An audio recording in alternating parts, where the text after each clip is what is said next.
এই তুমি পার্টিতে যাচ্ছ না কেন? আমি না, আমরা যাওয়ার কথা। চলো, দেরি হয়ে যাচ্ছে। আমার না মাথাটা প্রচুর পেন করতেছে, আমি না যেতে পারবো না আজকে পার্টিতে। তুমি একা যাও না। এটা কোনো কথা বললা তুমি? তোমার জন্য আমি অ্যাপ্লিকেশন দিয়ে অফিস থেকে ছুটি নিছি। এখন যদি তুমি না যাও, আমি একলা একলা গিয়ে কি করবো? মামা বলেন তো।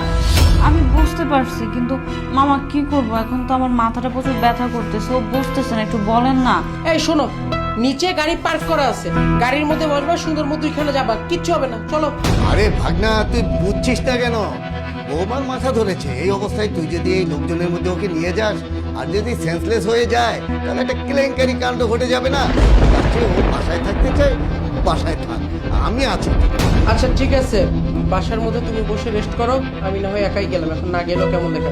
মামা, আমি তাহলে পার্টিতে অ্যাটেন্ড করি, তুমি একটু ইভার দিকে খেয়াল রেখো, ঠিক আছে? হুম, কোনো চিন্তা করিস না, আমি আছি না। ঠিক আছে।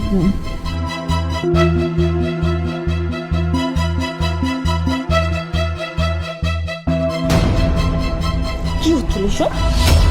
ছিল পাগল হয়েছে কেন? তোমাকে দেখে তো পাগল হওয়ারই অবস্থা আমার।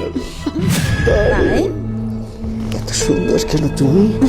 তোমাকে দেখে তো পাগল হওয়া ছাড়া আর কোনো উপায় নেই। দাঁড়িয়ে দাঁড়িয়ে চলো না একটু বসে। কোথায় বলবো? অসুবিধা কেন? এই আমার গাড়িটা দিবা। আমি কেবল পার্টিতে যাওয়ার জন্য বের হইছি, এর মধ্যে তুমি মামার সাথে এগুলো কি করতেছো? আমার চোখে একটা ময়লা পড়ছিল, মামা ক্লিন করছিল। মামা বলেন। তাহলে চোখের ময়লা আজকাল একজনের উপরে আরেকজন উঠা পরিষ্কার করতে হয়, এগুলো তুমি বুঝাও আমাকে?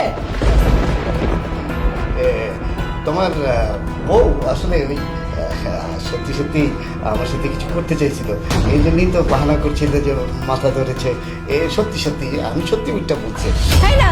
তোমার মামা মিথ্যা কথা বলতেছে। আপনি মিথ্যা কথা কেন বলছেন? এই থামো, কে মিথ্যা বলতেছে আর কে সত্যি বলতেছে এখন সেটা আমার কাছে একেবারে পরিষ্কার। একটু আগে তো দেখলাম পার্টিতে যাবা না বলে একদম অজ্ঞান হয়ে পড়ে যাইতেছিলা, এখন তো দেখতেছি কত সুন্দর সুস্থ মানুষের মতো দাঁড়ায় আছো। আর হ্যাঁ, লুঙ্গি খুলে দাঁড়ায় থাকার কথা যে বলতেছো না, এটা মামা ইচ্ছা করে নাই, এটা প্রি প্ল্যান আমাদের দুইজনের।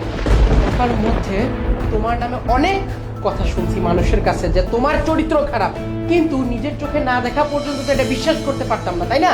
এই জন্য মামাকে দেশের বাড়ি থেকে আমি ডেকে আনছি, যাতে তোমার আসল রূপটা মামার মাধ্যমে আমি বের করতে পারি। আর মামা সেটা বের করে দিছে। আমার এই সংসারে কোনো নষ্ট মেরে স্থান নেই। বের হয়ে যাবে, বের হয়ে যা।